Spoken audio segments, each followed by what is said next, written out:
Hello guys, magandang araw. So for today's video ay magluluto tayo ng ginataang tahong. Sobrang sarap nito guys, pampulutan ay pang ulam. Ito lang guys ang mga ingredients na kakailanganin natin. Bawang, sibuyas, luya, green chili, red bell pepper, and dahon ng sili. Kahit naman anong talbos guys, pwede nyong gamitin. At syempre, ang ating main ingredients, ang tahong.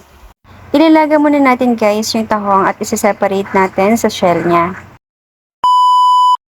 Una guys, maggigisa lang tayo ng luya, bawang, sibuyas. So, kukunin lang natin guys yung aroma ng mga ingredients na to para manuot sa ating tahong.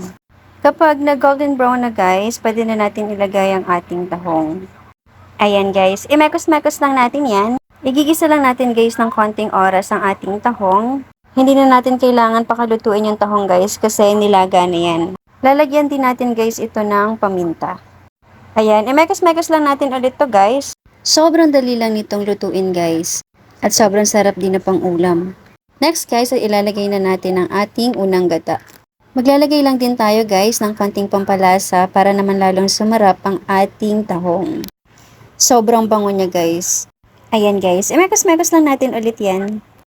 And then tatakpan natin siya guys para patutuyuin natin siya sa gata.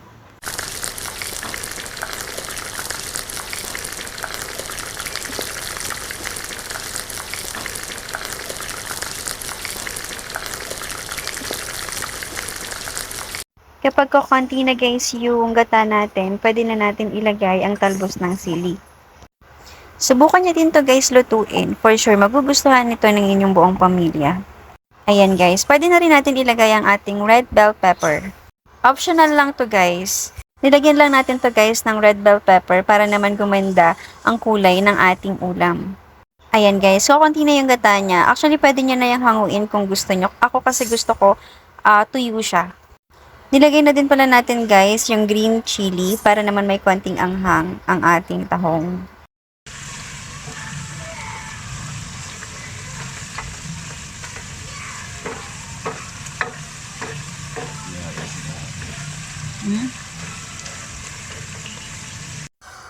Ayan na guys, nagmamantika na siya. Pwede na natin tong hanguin. Huwag nating pakatuyuan guys kasi masarap din yung sauce niya sa kanin. Thank you for watching guys!